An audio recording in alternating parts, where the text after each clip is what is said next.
Hi! Hello! నమస్తే. Welcome to BRK exclusive. నేను తరుణి. So, కొన్ని టాపిక్స్ మాట్లాడడానికి మనతో పాటు ఉన్నారు హైకోర్టు అడ్వకేట్ వెంకట్ శెట్టి గారు. సార్‌ని అడిగి మరిన్ని విషయాలు తెలుసుకుందాం. నమస్కారం సార్. నమస్తే మ్యామ్. సార్, ఇప్పుడు చాలామంది కూడా ప్రాపర్టీస్ తీసుకుంటున్నారు.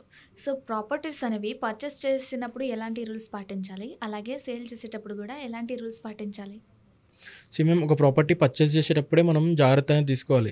సెల్ చేసేటప్పుడు అంతకన్నా జాగ్రత్త తీసుకోవాల్సిన అవసరం లేదు. బికాజ్ ఎందుకు అని అంటే నువ్వు సెల్ చేసేటప్పుడు ఏదైతే నువ్వు వాళ్ళ దగ్గర నుంచి అమౌంట్ అనేది ఎలా తీసుకోవాలి అండ్ మార్కెట్ వాల్యుయేషన్ ప్రకారం అకౌంట్లో కొట్టించుకుంటారు కొంతమంది ఏదైతే బికాజ్ బయట ఉన్న రేటుకి మనం చూసుకుంటే. సో సెల్ చేసేటప్పుడు అంతకన్నా జాగ్రత్తలు ఏమి ఉండవు, కానీ పర్చేస్ చేసుకునేటప్పుడు కంపల్సరీ మన ప్రాపర్టీ మీద మనం జాగ్రత్తలు అనేది తీసుకోవాలన్నమాట.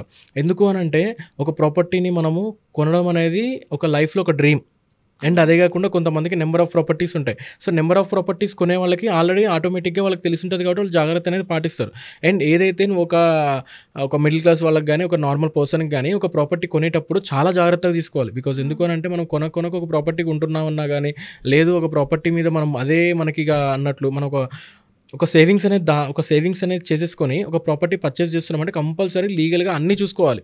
అండ్ చాలామంది ఎలా అంటే ఇన్ కేసు ఒక అపార్ట్మెంట్లో కొంటున్నా కానీ లేదు ఒక నార్మల్గా ఒక ప్రాపర్టీ కొంటున్నా కానీ ఏమంతా తీసుకోరు అనమాట. ఏదైతే ఒక అగ్రిమెంట్ చూసుకుంటారు, ఒక ఈసీ తీసేసుకొని ఓకే అంతా ఉందా, ఓకే ఈయన పేరు మీద ఉంది కదా ఓకే అనేసుకొని అమౌంట్ ఇవ్వడం ఇట్లా జరిగిపోతుంది.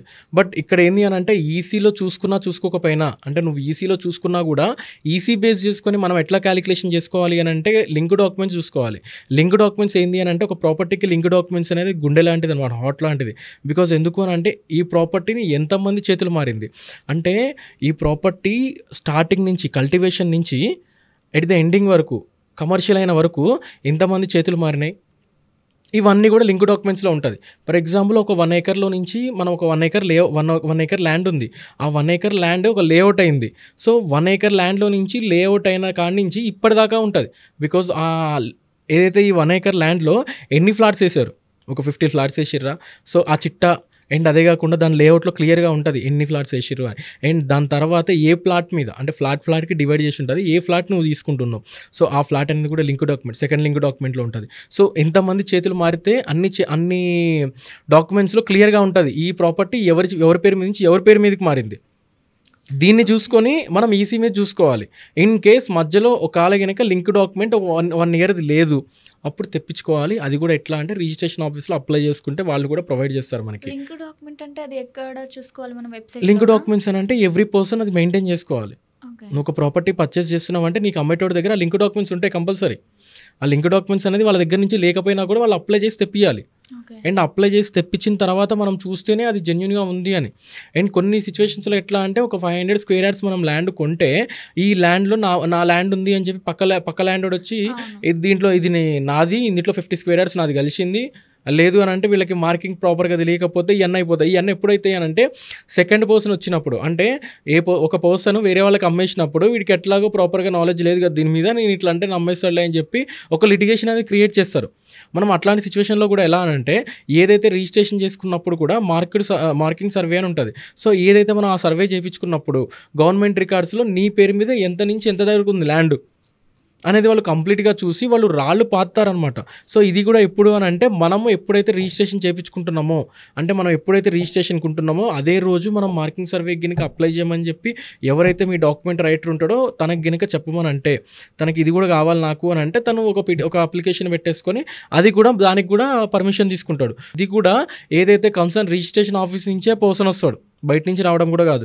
కన్సర్న్ రిజిస్ట్రేషన్ ఆఫీస్ దగ్గర నుంచే వస్తాడు. తను మొత్తం చూసి కొలతలు మొత్తం తీసేసి అరే ఈ ఫ్లాట్ ఈ నుంచి ఇటు దాకా నీకు ఉంది అని చెప్పి ఒక మార్క్ అనేది పెట్టి వెళ్తాడు. సో ఇట్లాంటి డాక్యుమెంట్ ఇట్లాంటి జాగ్రత్తలన్నీ తీసుకోవాలి.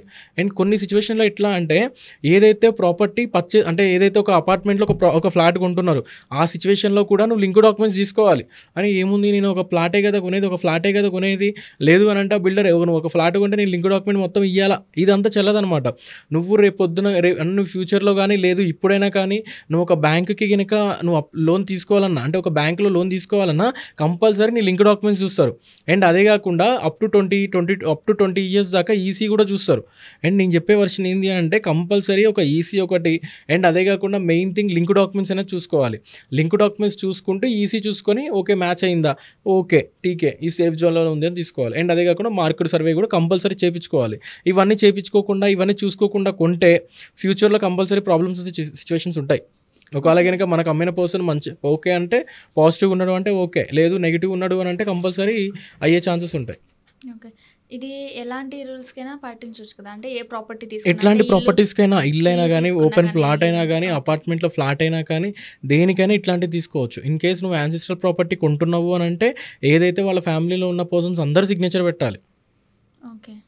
ఇన్ కేసు ఒకళ్ళు పెట్టకపోతే, అందరూ పెట్టి ఒక పర్సన్ పెట్టకపోతే, అందరూ పెట్టి ఒక పర్సన్ పెట్టకపోతే అని అంటే రిక్వెస్ట్ చేసుకుని అడగాలి. అండ్ విట్నెస్ దగ్గర వాళ్ళ సిగ్నేచర్స్ ఉంటాయి. అందరూ పెడతారు, సరే అందరూ పెట్టారనేసి ఏదైతే పర్చేస్ చేసే పర్సన్స్ ఉన్నారో అందరూ పెట్టారు. ఇప్పుడు తీసుకునే పర్సన్ ఎవరైతే ఉన్నారో అందరూ పెట్టారు కదా అని తీసుకొని వెళ్ళిపోతారు. ఒక 5 ఇయర్స్ తర్వాత, 10 ఇయర్స్ తర్వాత మళ్ళీ ఎవరైతే ఒక మెంబర్ పెట్టలేదో తిరిగి ఆ మెంబర్ ఆ మెంబర్ కంపల్సరీ లిటిగేషన్ క్రియేట్ చేయాలంటే లిటిగేషన్ క్రియేట్ చేసే ఛాన్సెస్ ఉంటాయి కంపల్సరీ. బట్ నేను చెప్పే వర్షన్ ఏంది, ఇక్కడ మనం మాట్లాడుకునేది ఏంది, ఎట్లాంటి జాగ్రత్తలు తీసుకోవాలి. సో ఇట్లాంటి జాగ్రత్తలు తీసుకుంటే మంచిది. సో వాడు పెట్టలేదు, పెట్టించుకోవాల్సిన రెస్పాన్సిబిలిటీ నీది. ఓకే సార్, ఇప్పుడు గవర్నమెంట్ రూల్స్ ప్రకారం ఒక అపార్ట్మెంట్లో ఒక ఫ్లాట్ కొంటారు, అదొక 10 ఇయర్స్ తర్వాత, 15 ఇయర్స్ తర్వాత అది కూల్ చేస్తారు. సో తీసుకున్న వారి పరిస్థితి ఏంటి తర్వాత? ఇక్కడ గవర్నమెంట్ ప్రకారం ఏదైతే ఒక బిల్డింగ్కి కంపల్సరీ ఒక లైఫ్ టైం అనేది ఉంటుంది. సో ఆ లైఫ్ టైం అయిపోయిన తర్వాత అని అంటే ఎప్పుడైతే అది డిమాలిష్ చేయాలి అన్నా, లేదు కొన్ని సిచ్యువేషన్లో దాని రెనోవేషన్ కూడా చేసుకోవచ్చు. అంటే గవర్నమెంట్ ప్రకారం ఒక సర్వే అనేది చేస్తారు వచ్చి అనేది గవర్నమెంట్ ప్రకారం, ఏదైతే గవర్నమెంట్ ప్రకారం ఒక సర్వే అనేది చేస్తారనమాట వాళ్ళు వచ్చి బిల్డింగ్ది. ఆ బిల్డింగ్ సర్వే చేసినప్పుడు దానికి గినక అది కనుక బిల్డింగ్లో కనుక స్ట్రెంత్ ఉంది, సో ఇది నడుస్తుంది, ఇంకొన్ని ఇయర్స్ అయినా నడుస్తుంది అన్న సిచ్యువేషన్స్లో కానీ ఆ సిచ్యువేషన్లో మనం నడిపించచ్చు, ఏదైతే కొంచెం రినోవేషన్ చేసి. ఇన్ కేస్ ఈ బిల్డింగ్ కనుక డిమాలిష్ చేసే సిచ్యువేషన్లో ఉంది, సో దాన్ని డిమాలిష్ చేస్తారు. ఈ అపార్ట్మెంట్లో ఫ్లాట్ పర్చేస్ చేసిన వాళ్ళ పరిస్థితి ఏంది అనుకున్న సిచ్యువేషన్స్లో ఏంది అని అంటే అపార్ట్మెంట్లో టోటల్ స్క్వేర్ యార్డ్స్ని బట్టి వాళ్ళకి యూడిఎస్ అనేది ఫిక్స్ చేయడం జరుగుతుంది. సో ఆ యూడిఎస్ బేస్ మీద వీళ్ళకి వచ్చేస్తుంది అనమాట. ఫర్ సపోజ్ ఒక ల్యాండ్ అనేది 1 acre ల్యాండ్లో ఒక అపార్ట్మెంట్ అనేది బిల్డ్ చేస్తే అందులో ఒక 60 ఫ్లాట్స్ ఉన్నాయంటే ఎవ్రీ ఫ్లాట్కి ఒక 100 యూడిఎస్ అని చెప్పి కానీ, లేదు ఒక 80 యూడిఎస్ అని అంటే స్క్వేర్ యార్డ్స్ అని. సో 80 స్క్వేర్ యార్డ్స్ కానీ 100 స్క్వేర్ యార్డ్స్ కానీ అని వాళ్ళకి ఏదైతే మనం పర్చేస్ చేసేటప్పుడు ఏదైతే అగ్రిమెంట్ ఉంటుందో ఆ అగ్రిమెంట్లో క్లియర్గా మెన్షన్ చేయడం జరుగుతుంది. సో దాని ప్రకారం వీళ్ళ షేర్ అనేది వీళ్ళకి వస్తుంది. ఓకే, షేర్ అంటే మీన్స్ అమౌంట్ రూపంలో వాళ్ళకి ఇస్తారా? వీళ్ళ షేర్ అంటే ఆ ల్యాండ్లో షేర్. ఓకే, ల్యాండ్లో షేర్. సపోజ్ ఒక 1 acre అన్న ఒక 60 ఫ్లాట్స్ ఉన్నాయి, అందులో ఏదైతే 100 స్క్వేర్ యార్డ్స్ అది బిల్డింగ్ డిమాలిష్ చేసిన తర్వాత 100 స్క్వేర్ యార్డ్స్ అనేది ఈయనకు ఉంటుంది. Okay okay sir, thank you sir.